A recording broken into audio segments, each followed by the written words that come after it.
Notes coaching classes online. आज हम start करेंगे अगला चैप्टर, दैट इज पीरियोडिसिटी। पहले हमने एक फर्स्ट चैप्टर कंप्लीट कर लिया है, that is some basic concept of chemistry, और आज हम स्टार्ट करेंगे द पीरियोडिसिटी। सबसे पहले बच्चों को ये कंफ्यूजन होती है कि पीरियोडिक टेबल ही समझ नहीं आता है, उसको कैसे करना है। देखो, सबसे पहले हम पीरियोडिक टेबल का थोड़ा सा देखेंगे, उसमें अलोंग द पीरियड क्या चीज है, डाउन द ग्रुप एटसेट्रा। ठीक है, तो देखो सबसे पहले हमारे पास ये जो चीजें प्रेजेंट है पीरियोडिक टेबल में, ये एस ब्लॉक आता है, ये पी ब्लॉक है हमारे पास, सॉरी ये पी ब्लॉक, और ये डी ब्लॉक है, और ये एफ ब्लॉक है। ठीक है, तो पीरियोडिक टेबल को 4 ब्लॉक में डिवाइड किया है। ठीक है, अब आप सोच रहे होंगे या जो इस साइड वाले ग्रुप्स हैं और डाउन द ग्रुप है। ठीक है, तो पीरियोडिक टेबल को जब हम देखते हैं तो यहाँ पर देखो ये अलोंग द पीरियड की बात हो रही है, डाउन द ग्रुप। तो अलोंग द पीरियड मैं ऐसे लिखूंगी, इसको हम हॉरिजॉन्टल रो भी बोलते हैं। क्या बोलते हैं? Horizontal row. And another one is down the group. ठीक है, down the group means top to bottom, top to bottom. तो इसके लिए हम ग्रुप वर्ड यूज करेंगे, डाउन द, और दूसरा नेम इसके लिए वर्टिकल वर्ड भी यूज करते हैं। तो पहले तो यही चीजें समझ नहीं आती है कि हॉरिजॉन्टल क्या है, वर्टिकल क्या है, इन सब चीजों में ये कंफ्यूजन होती है, मुझे भी होती थी। यस, यहाँ देखो तो ये पीरियड है, ये जो सारे एलिमेंट प्रेजेंट है पीरियोडिक टेबल में, हमारे पास 7 पीरियड्स हैं और 18 ग्रुप है। तो सबसे पहले मैं ज्यादा एक्सप्लेन नहीं करूंगी, थोड़ा सा बताऊंगी क्योंकि आगे हम डिटेल में पढ़ेंगे इसको। ठीक है, तो ये एस ब्लॉक एलिमेंट है, ये बी ब्लॉक है, ये डी है और ये एफ है। ये जो हाइड्रोजन और बेरिलियम वाली सीरीज है, इसको हम बोलते हैं अल्कली मेटल्स, और इसको बोलेंगे अल्कलाइन अर्थ मेटल। ठीक है, इनसे इनको डिनोटेट करते हैं। ये ट्रांजिशन एलिमेंट है, रिप्रेजेंटेटिव एलिमेंट बोलते हैं इनको भी, पी ब्लॉक और एस ब्लॉक को रिप्रेजेंटेटिव एलिमेंट बोलते हैं। तो बस इतना ही करेंगे पीरियोडिक टेबल में, आगे हम इसको डिटेल में एक्सप्लेन करेंगे। So first we will start with classification of elements and periodicity of properties. ठीक है, तो सबसे पहले कॉन्सेप्ट आते हैं हमारे पास द वर्नियर ट्रेड्स।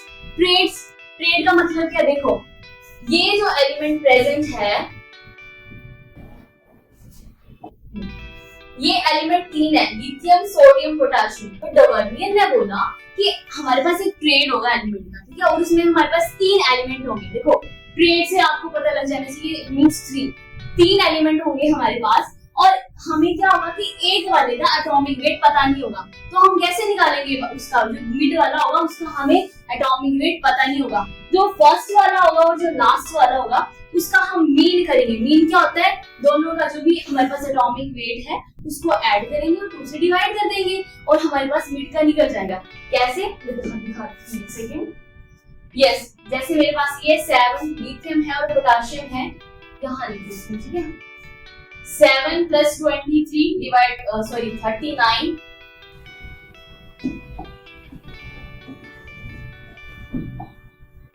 yes, 7 + 39 डिवाइडेड बाय 2, तो क्या आएगा? 46 डिवाइडेड बाय 2।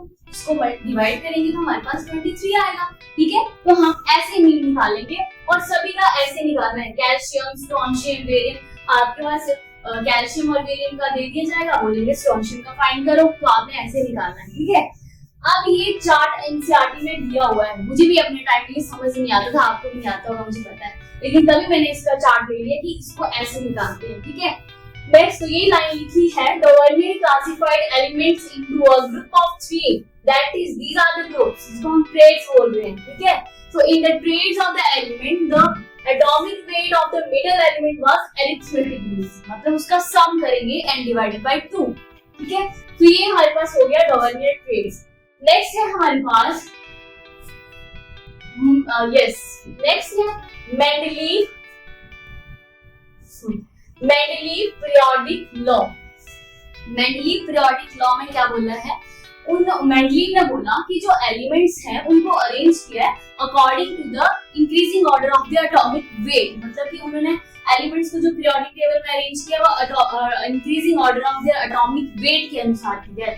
बट इसके कुछ डिमेरिट्स मिले हमें। What is the meaning of demerits? Here we have the meaning of limitations. मतलब इसकी क्या हानि है, क्यों ये एक्सप्लेन नहीं कर पाए कि पीरियोडिक टेबल में हाइड्रोजन की पोजीशन नहीं, उसको जगह क्यों नहीं दी है हाइड्रोजन, पीरियोडिक टेबल में हाइड्रोजन को क्यों नहीं दी है पोजीशन?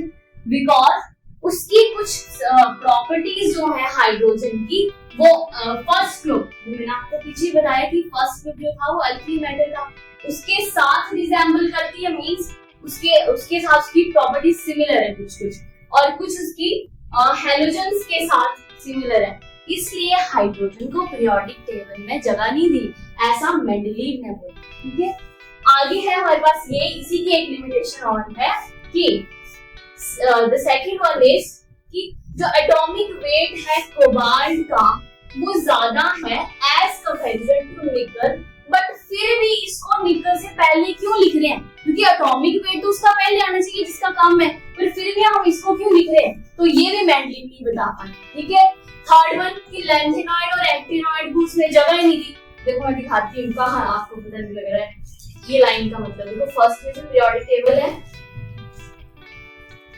ये देखो, लैंथेनॉइड और एक्टिनॉइड को इन्होंने जगह नहीं दी है इधर पीरियोडिक टेबल में, बट वो कौन से ग्रुप में रहे हैं? 6 और देखो 6 और 7 में ही आ रहे हैं, बट उनको फिर भी पीरियोडिक टेबल में जगह नहीं दी है, उनको सेपरेट लिखा है। क्यों? देखो अगर हम इसको इसी में इंक्लूड कर देते लैंथेनॉइड और एक्टिनॉइड सीरीज को, तो हमारा पीरियोडिक टेबल इतना लंबा चला जाता, और कैसे बुक में आता वो, कैसे उसको हम रिवाइज करते देखते। तो देखो इसलिए पीरियोडिक टेबल में लैंथेनॉइड और एक्टिनॉइड सीरीज को पीरियोडिक टेबल के बॉटम में लिखा है, और यही मेंडलीव नहीं बता पाए थे। ठीक है, तो मैंने ये बता दी। जो लास्ट वाला पॉइंट था जो आपको समझ नहीं आ रहा था, ये वाला, यस, हाँ, ये lanthanoid and actinoid was not included in this table. अब ये सब लिमिटेशन वगैरह देखने के बाद हमारे पास आए हेनरी मॉसले। उन्होंने इस टेबल को मॉडिफाई किया और उन्होंने नाम दिया मॉडर्न पीरियोडिक लॉ, ये नाम दिया उन्होंने। ठीक है, तो उन्होंने बोला जो हमारे पास पीरियोडिक टेबल में 7 हॉरिजॉन्टल रोज हैं उनको हम पीरियड बोलेंगे, एंड जो 18 वर्टिकल कॉलम्स हैं उनको हम ग्रुप बोलेंगे। देखो ऐसे था ना, इस तरह मैंने ऐसे बताया, ये अलोंग द पीरियड और ये अलोंग द ग्रुप, और मैंने बोला था ये हॉरिजॉन्टल लाइंस हैं, हॉरिजॉन्टल, और ये हमारे पास वर्टिकल है। ठीक है, ये तो देखो आगे हम डिटेल में पढ़ेंगे, इसमें भी कंफ्यूजन आती है, electronegativity, ionization therapy, metallic character, acidic character, ये समझ ही नहीं आते हैं। ठीक है, तो हम पहले मैंने आपको बेसिक बता दिया कि पीरियोडिक टेबल में क्या क्या चीजें, पीरियड किसको बोलते हैं, ग्रुप किसको बोलते हैं, पहले ये बेसिक क्लियर होंगे तभी तो आगे का समझ आएगा, है ना। नेक्स्ट, यस, सो बस आज के लिए इतना ही है, मैंने बेसिक ही लिया था। ठीक है, so thank you for today, and अगर आपको मेरा लेक्चर सही लगा और अच्छा लगा तो आप हमारे चैनल को लाइक, शेयर, सब्सक्राइब कर सकते हैं। Thank you everyone.